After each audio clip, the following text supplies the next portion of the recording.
আসসালামু আলাইকুম ওয়া রাহমাতুল্লাহ। নাহমাদুহু ওয়া নুসাল্লি আলা রাসূলিহিল কারীম, আম্মা বাদ।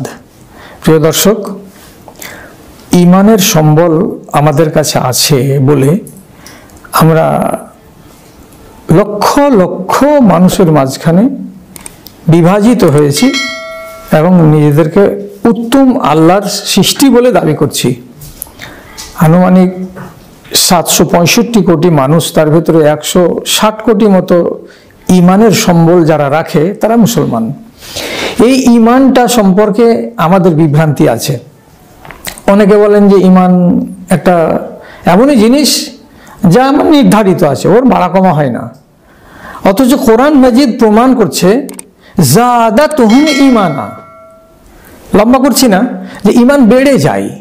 তাহলে ঈমান বাড়া এবং ঈমান কমে যাওয়া এগুলো সাব্যস্ত শরীয়ত থেকে। তাহলে আমি জেদ করে কেন বলছি যে ঈমান বাড়ে না, ঈমান কমে না?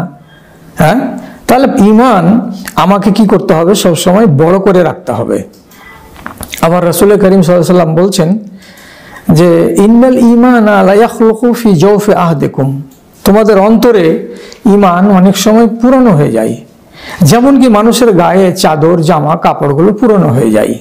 তো চাদর জামা কাপড় পুরনো হলে আমরা বদলে দিই, কিন্তু ঈমান এমন একটা বস্তু, এমন একটা সম্পদ, এটা যদি দুর্বল হয়ে যায়, এটা যদি ড্যামেজ হয়ে যায়, তো তাহলে একে ফেলে দিয়ে নতুন করে ঈমান করতে হয়, এই সিস্টেমটা নেই।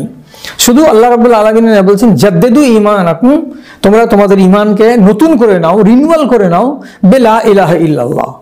তাহলে আমি যদি এই কালমাকে পড়ি বেশি বেশি করে, তাহলে আমাদের মনের গ্লানি দূর হবে এবং ঈমানটা সতেজ হবে।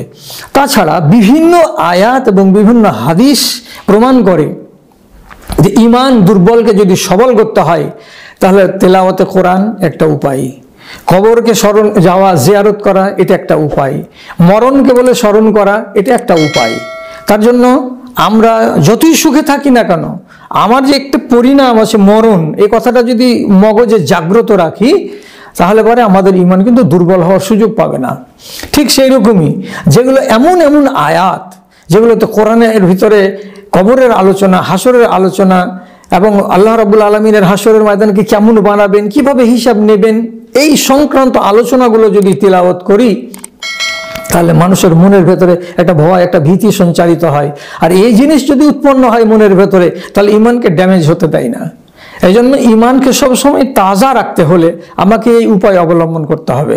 কোরআনের তিলাওয়াত, মরণকে স্মরণ, কবরের জিয়ারত, এর মাধ্যমেই আমি আমার ঈমানটাকে রিনিউয়াল করব, নতুন করব।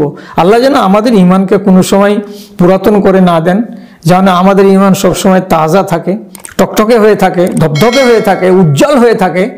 সেই তৌফিক আল্লাহ তুমি আমাদেরকে দিও। ভাইয়েরা যেন এই নসিহতগুলোকে গ্রহণ করেন এবং নিজেকে সমৃদ্ধ করেন। আমিন ওয়া আখির।